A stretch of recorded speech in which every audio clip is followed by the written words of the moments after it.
ಅಧಿಕಾರಿಯ ಪತ್ನಿ ಭೂಮಿಯನ್ನ ಗೋಲ್ಮಾಲ್ ಮಾಡಿದ ವಿಚಾರಕ್ಕೆ ಸಂಬಂಧಪಟ್ಟಂತೆ ಮೆಗಾ ಟ್ವಿಸ್ಟ್ ಸಿಗ್ತಾ ಇದೆ. ಮತ್ತಷ್ಟು ಬಯಲಾಗ್ತಾ ಇದೆ ಕೆಎಸ್ ಅಧಿಕಾರಿ ಕುಟುಂಬದ ಗೋಲ್ಮಾಲ್. ತಕರಾರಿದ್ರೂ ಕೂಡ, ತಡೆಯಾಜ್ಞೆ ಇದ್ರೂ ಕೂಡ ಪಹಣಿ ಬದಲಾವಣೆಯಾಗಿದ್ದು ಹೇಗೆ ಮತ್ತು ಯಾಕೆ?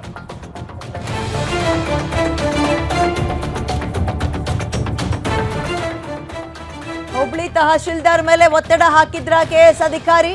ಹುಬ್ಳಿ ತಹಶೀಲ್ದಾರ್ ಕೂಡ ತಪ್ಪು ಮಾಡಿದ್ರ? ಪಹಣಿಯಲ್ಲಿ ಹಾಗಾದ್ರೆ ಏನಿದೆ? ರೈತರ ತಕರಾರು ಏನು? ಗ್ಯಾರಂಟಿ ನ್ಯೂಸ್ ನಲ್ಲಿ ಕೆಎಸ್ ಫ್ಯಾಮಿಲಿಯ ಮೋಸದ ಕಥೆಯನ್ನ ಇಂಚಿಂಚು ಬಿಚ್ಚಿಡ್ತಾ ಹೋಗ್ತೀವಿ. ನೆನ್ನೆಯೂ ಕೂಡ ಇದ್ರ ಬಗ್ಗೆ ಸುದ್ದಿಯನ್ನ ನಿಮ್ಮ ಮುಂದೆ ಇಟ್ಟಿದ್ವಿ.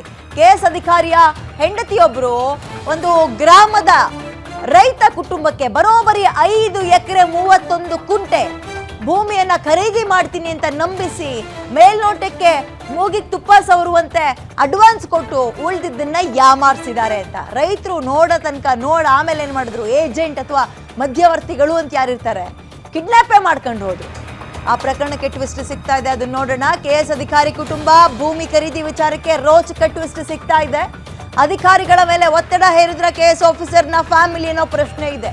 5 ಎಕರೆ 31 ಗುಂಟೆ ಅಂದೆ ನಾನು. 5 ಎಕರೆ 33 ಗುಂಟೆ ಜಮೀನು ಪಹಣಿ ಬದಲಾವಣೆಗೆ ತಕರಾರಿದ ಮೇಲೂ ಕೂಡ ಈ ಪಹಣಿ ಬದಲಾವಣೆ ಆಗಿದ್ದು ಹೇಗೆ? ತಡೆಯಾಜ್ಞೆ ಇದ್ರೂ ಕೂಡ ಪಹಣಿಯಲ್ಲಿ ಆರತಿ ದೇಸಾಯಿ, ಮಹೇಶ್ ದೇಸಾಯಿ ಹೆಸರು ಎಂಟ್ರಿ ಆಗಿದ್ದು ಹೇಗೆ?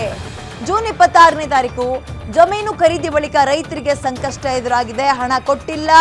ಕೆಎಸ್ ಅಧಿಕಾರಿಯ ಕುಟುಂಬ, ಗಂಡ ಹೆಂಡತಿ ಇಬ್ರು ಸೇರ್ಕೊಂಡು ಇಡೀ ರೈತ ಕುಟುಂಬಕ್ಕೆ ಅನ್ಯಾಯ ಎಸಗಿದ್ದಾರೆ. ಇದರಿಂದ ನೊಂದು ಜುಲೈ 31ನೇ ತಾರೀಕು 2025ನೇ ತಾರೀಕಿನಂದು ಕೋರ್ಟ್ನಲ್ಲಿ ಕೇಸ್ ಕೂಡ ಆಗಿದೆ.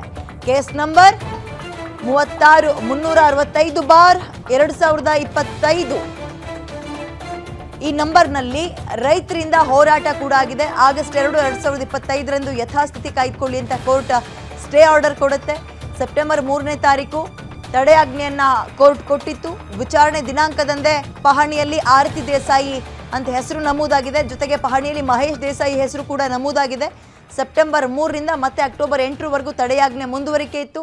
ಸ್ಟೇ ಇದ್ರೂ ಕೂಡ ತಹಶೀಲ್ದಾರ್ ಕಚೇರಿ ಮೇಲೆ ಒತ್ತಡ ಹೇರಿ ಪಹಣಿ ಬದಲಾವಣೆ ಮಾಡ್ಕೊಂಡಿದ್ದಾರೆ ಅನ್ನೋ ಆರೋಪ ಇದೆ. ಜಮೀನ್ ಇಲ್ಲ, ಹಣವೂ ಇಲ್ಲ, ರೈತರು ಇದೀಗ ನಡು ನೀರಲ್ಲಿ ನಿಂತಿದ್ದಾರೆ. ಅಲ್ಲ, ಕೋರ್ಟ್ ಸ್ಟೇ ಆರ್ಡರ್ ತಂದರೂ ಕೂಡ ಆ ತಹಶೀಲ್ದಾರ್ ಹೆಂಗೆ ಇದನ್ನ ಪಹಣಿ ಮಾಡಿಕೊಟ್ರು? ಹೆಸರನ್ನು ಎಕ್ಸ್ಚೇಂಜ್ ಮಾಡಿಕೊಂಡ್ರು. ಕೆಎಸ್ ಆಫೀಸರ್ ಇವರು ರಿಟೈರ್ಡ್ ಆಗಿಲ್ಲ, ಹಾಗಾಗಿ ಅಧಿಕಾರದಲ್ಲಿದ್ದಾಗ ದುರ್ಬಳಕೆ ಮಾಡ್ಕೊಂಡಿದ್ದಾರೆ ಅಧಿಕಾರವನ್ನು. ಕೋಟಿ ಕಬಳಿಸಿದ್ದಾರೆ. ರೈತ ಕುಟುಂಬಕ್ಕೆ ಕಣ್ಣೀರು ಹಾಕಿಸಿದ್ದಾರೆ. ರೈತ ಕುಟುಂಬಕ್ಕೆ ಅನ್ಯಾಯ ಮಾಡಿದ್ದಾರೆ. ರೈತರ ಜಮೀನನ್ನು ತಿಂದು ತೇಗಿದ್ದಾರೆ. ಇದೀಗ ಕೋರ್ಟ್ ಮತ್ತೆ ಇದರಲ್ಲಿ ಮಧ್ಯಸ್ಥಿಕೆಯನ್ನು ವಹಿಸುತ್ತೆ. ಇದರಲ್ಲಿ ಯಾರು ತಪ್ಪು? ಏಜೆಂಟ್ರದ್ದ ಅಥವಾ ಅಧಿಕಾರಿಗಳ ದುರ್ಬಳಕೆ ಆಗಿರೋದ ಅಧಿಕಾರ ಏನು ಅನ್ನೋದು ಹೊರಗೆ ಬರಬೇಕು.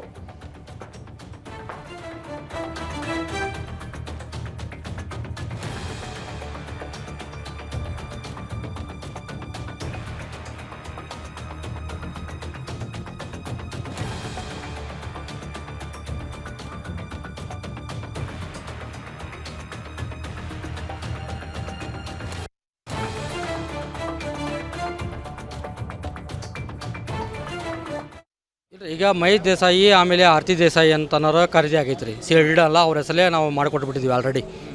ಈಗ ಆಮೇಲೆ ಏನಾಯಿತು, ನಾವು ತಕರಾರು ಅರ್ಜಿ ಕೊಟ್ಟ ಮೇಲೂ ಅವ್ರು ಏನು ಮಾಡಿದಾರೆ, ಅಲ್ಲೇ ದುಡ್ಡು ಕೊಟ್ಟು ಅವ್ರ ಹೆಸರೇ ಟ್ರಾನ್ಸ್ಫರ್ ಮಾಡ್ಕೊಂಡಿದ್ದಾರೆ ಹೆಸರು. ತಕರಾರು ಅರ್ಜಿ ಕೊಟ್ಟ ಮ್ಯಾಗು ನಾವು ಸ್ಟೇ ತಂದ ಮ್ಯಾಗೂ ದುಡ್ಡು ಕೊಟ್ಟು ಅವ್ರ ಹೆಸರೇ ಟ್ರಾನ್ಸ್ಫರ್ ಮಾಡ್ಕೊಂಡ್ರೆ. ಆಮೇಲೆ ಆರತಿ ದೇಸಾಯಿ ಗಂಡ ಅನ್ನೋರು ಏನಿದಾರಲ್ಲ, ಅವರು KSS ಆಫೀಸರ್ ರೀ. ಇಲ್ಲಿ ಮೊದಲಕ್ಕೆ ಹಾವೇರಿ ಡಿಸ್ಟಿಕ್ ಒಳಗಿದ್ರೆ, ಆಮೇಲೆ ಈಗ ಬೆಂಗಳೂರು ಒಳಗೆ ಅದಾರ. ಈಗ ಪ್ರೆಸೆಂಟ್ ಡ್ಯೂಟಿ ಅವ್ರದ್ದು ಅಲ್ಲಿ ಅವ್ರದ್ದು ರಮೇಶ್ ದೇಸಾಯಿ ಅಂತ. ಇಲ್ಲ, ಈಗ ಅವ್ರದ್ದು ಮೇನ್ ಅವರ ರೀ ಮಾಡಾಕತ್ತಿದ್ದೆಲ್ಲ. ಇದನ್ನು ಅಮೌಂಟ್ ಕೊಟ್ಟು ಇದೇನೈತಲ್ಲ ಅವ್ರ ವರ್ಕಿಂಗ್ ಇದ್ರೊಳಗೆ ಇಲ್ಲೇನೈತಲ್ಲ ಎಲ್ಲ ಕೊಂಡ್ಕೊಂಡು ಅವ್ರ ಹೆಸರೇ ಉತ್ತಾರ ಮಾಡ್ಕೊಂಡಾದ್ರು. ಹಾಂ, ಕೊಟ್ಟಿದ್ದೇನೆ ರೀ. ತಕರಾರು ಕೊಟ್ಟಿದ್ದೇನೆ. ನಾವೇನು ಕೊಟ್ಟಿದ್ವಿ, ನಮ್ಮ ಹೆಸರಲ್ಲೇ ಇನ್ನೂ ನಮ್ಗೆ ಯಾವುದೇ ರೀತಿಯೊಳಗೆ ಅಮೌಂಟ್ ಮುಟ್ಟಿಲ್ಲ. ಆಮೇಲೆ ನಾವು ಇದು ಫ್ರಾಡ್ ಚೆಕ್ ಕೊಟ್ಟಿದ್ದಾರೆ, ಅವು ಚೆಕ್ ಬೌನ್ಸ್ ಆಗಿದೆ ಅಂತಲೂ ಕೊಟ್ಟಿದ್ದೆ ನಾನು. ಅದನ್ನು ತಹಸೀಲ್ದಾರ್ ಏನು ಮಾಡಿದ್ರಿ, ನಾವು ಲೀಗಲಾಗಿ ಕೊಟ್ಟಿದ್ದ ಚೆಕ್ ಅಷ್ಟೇ ನಾವು ಪ್ರೆಸೆಂಟ್ ಮಾಡ್ತೀವಿ, ಇನ್ನು ಲೀಗಲಾಗಿ ಕೊಟ್ಟಿದ್ದು ನಿಮ್ಗೆ ಬಿಟ್ಟಿದ್ದು ಅಂತೇಳಿ ಅವ್ರೇನು ಮಾಡಿಬಿಟ್ರೆ ಅಲ್ಲಿಗೆ ಸ್ಟಾಪ್ ಮಾಡಿಬಿಟ್ರೆ. ಮಾಡಿರ್ಬೋದು, ನನಗೆ ಅನ್ಸುತ್ತೆ ಮಾಡಿರ್ತಾರೆ ಅಂತ ಅನಿಸುತ್ತೆ. ಇದರಿಂದ ಈಗ ರಮೇಶ್ ದೇಸಾಯಿ, ಆಮೇಲೆ ಇವ್ರಿಗೆ ಬ್ಯಾಕ್ಬೋನ್ ಸಪೋರ್ಟ್ ಆಗಿ ಸುಂದರ್ ಪಾಲ್, ಆಮೇಲೆ ಇನ್ನಿತರರು ಅದಾರ.